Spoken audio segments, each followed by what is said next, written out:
Proving کا پتہ کیا ہوتی ہے؟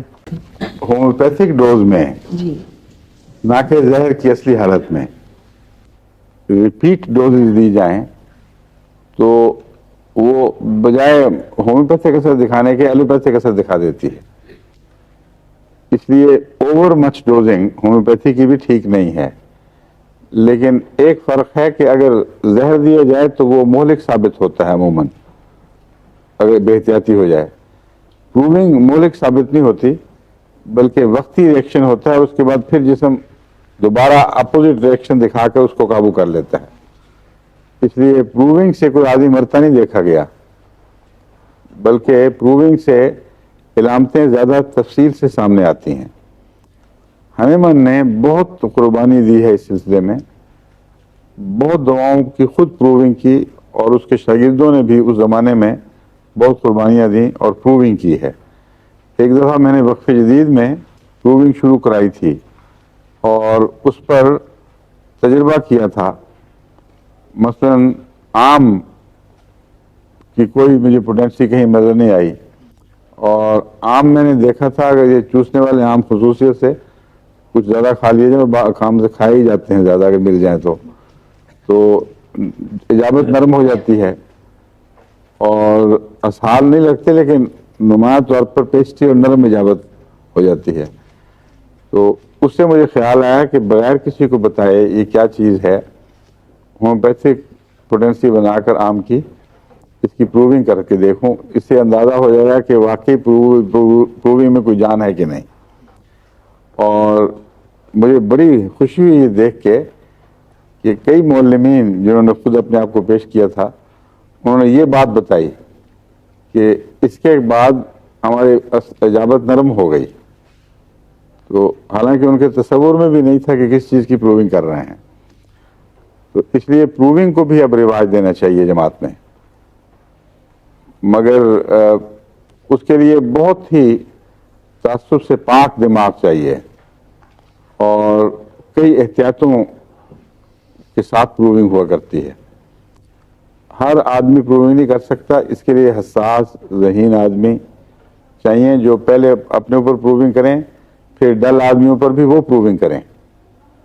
اور اس طرح انٹیلیجنٹ حساس آدمی اپنے علاوہ اپنے گرد پروونگ کر کے یہ معلوم کریں کہ ڈل آدمیوں پہ کیسا اثر دکھاتی ہے دوا، غصیلے آدمیوں پہ کیسا دکھاتی ہے، نرم مزاجوں پر کیسا دکھاتی ہے، گرم مزاجوں پر اور ٹھنڈے مزاجوں پر. تو اس نقطہ نگاہ سے بیدار مغزی کے ساتھ پروونگ ہو تو ہمارے ہومیوپیتھک میں بہت اضافہ ہو جائے گا. اور خصوصیت سے بعض مرضیں جو لا علاج سمجھی جاتی ہیں ان میں پروونگ کی بہت ضرورت ہے. مثال کے طور پر ایک بعض امراض ایسی ہیں کہ جس کو پروگریس، نام اس کا پتہ نہیں لیکن پروگریسو مسکولر ایٹروفی کہا جا سکتا ہے، یعنی مسلسل بڑھنے والی اعصاب کی کمزوری، ان کی جان ختم ہوتی جاتی ہے. ایسے بچے عموماً بلوغت تک پہنچتے پہنچتے مر جاتے ہیں، یا اگر زندہ رہیں تو بہت ہی بد حال میں بیچارے زندہ رہتے ہیں. بعض لوگوں میں یہ سنڈروم پایا جاتا ہے، ان کے اندر خلیوں میں کوئی ایسا نقص پیدا ہو جاتا ہے کہ پیدائشی طور پر بچے یہ مرض لے کے آتے ہیں، یعنی موروثی مرض ہوتی ہے، اور پیدا ہونے کے بعد ٹھیک ٹھاک نظر آتے ہیں دیکھنے میں، لیکن عمر کے ساتھ ساتھ پھر یہ مرض بڑھتا ہے. بعض لوگوں میں دماغی طور پر یہ بات پائی جاتی ہے کہ بچے بڑے ذہین جو عمر بڑے پاگل ہوتے جاتے ہیں، اور یہ بھی بعض خاندانوں میں بات پائی جاتی ہے، یعنی عمر کے ساتھ ساتھ بیوقوف، بجائے اس کے اگل والے ہوں بیوقوف ہوتے جاتے ہیں، اور شروع میں بےحد ہوشیار، ترار، تیز.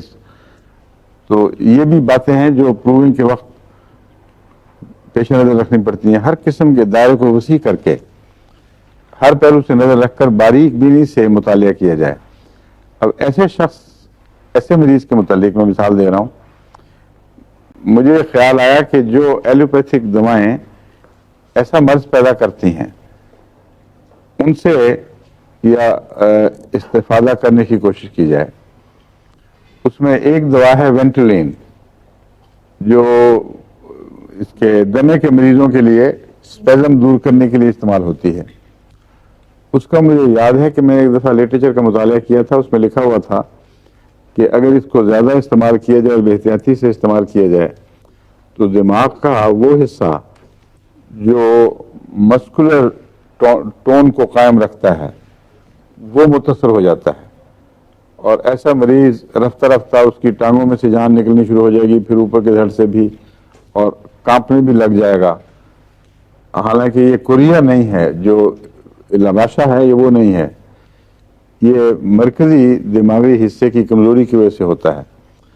تو اس پر میں نے یہاں شیری بیگم سے کہہ کے دوائی تیار کرائی. ہمارے پاس ابھی پوٹینٹائزر نہیں ملا. انہوں نے, ان کے میاں وہ آئے نہیں ہوئے, دونوں غائب ہیں, بھٹی صاحب, ان بیچاروں نے محنت کی باری باری اس کو بنا کر, تو 200 اور 200 تک آئے. ہاں, اب وہ 1000 بنا کے بھیجیں گے, پھر 10,000, پھر 50,000, پھر 1,00,000. تو بعض ہمارے احمدی بچے ایسے ہیں, ان پر میں نے تجربہ شروع کر دیا ہے. لیکن ایسے مرض, ایسی دوا کی پروونگ بہت خطرناک لگتی ہے. میں وارننگ دے رہا ہوں کہ پروونگ میں بعض دفعہ آدمی اگر یہ رسک لے کہ میرے ہاتھ پاؤں سے جان نکل جائے تو یہ بڑی سخت ہے. پروونگ کے ایک اور سسٹم ہے جو میں آپ کے سامنے رکھ رہا ہوں, وہ ہے کلینکل پروونگ. اور وہ یہ طریق ہے کہ ایک زہر کے متعلق معلوم ہو, تحقیق شدہ بات ہو کہ وہ بعض گہرے اثرات رکھتا ہے بعض دماغ کے حصوں پر یا دوسری جگہوں پر, تو اس کو ہومیوپیتھک پوٹینسی میں ایسے مریضوں پر استعمال کیا جائے.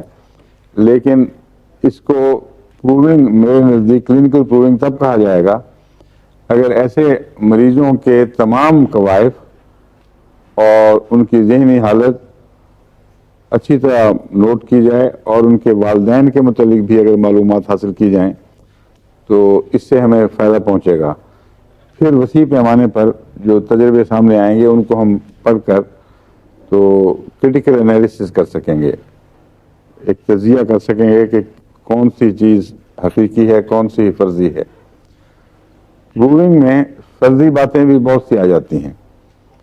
مثلا مینگو کی پروونگ میں یہ چیز میرے سامنے آئی کہ بہت سے جو جوابات تھے ان میں کچھ قدریں مشترک تھیں, جس کے مطابق میں یقین سے کہہ سکتا تھا کہ یہ پروونگ ہے. کچھ روزمرہ کے پیدا ہونے والے حالات تھے, کوئی راہ میں اونچ نیچ ہو جائے, کچھ اور ایسی بات ہو, تو وہ چیزیں پیدا ہوتی رہتی ہیں. اس لیے پروونگ کے لیے ضروری ہے کہ زیادہ وسیع پیمانے پہ تجربہ ہو. 2-3 آدمیوں کی پروونگ کو پروونگ نہیں کہنا چاہیے, وسیع پیمانے پہ ہو, ہر قسم کے مزاج اس میں شامل ہو جائیں, اور پھر ان اعداد و شمار کی تعریف کی جائے اکٹھا کر کے. تو یہاں اگر بھیجا جائے ہمیں تو انشاءاللہ مطالعے کے بعد پھر ہمیں موقع مل جائے گا, اس کو لیکچر میں ہی اندراج کرا دیں گے ان حقائق کا, اور ریکارڈ ہو جائے گا کہ ایک اور نئی دوائی اللہ کے فضل سے نکل آئی ہے جو ان چیزوں میں مفید ہو سکتی ہے. سمجھ گئے ہیں؟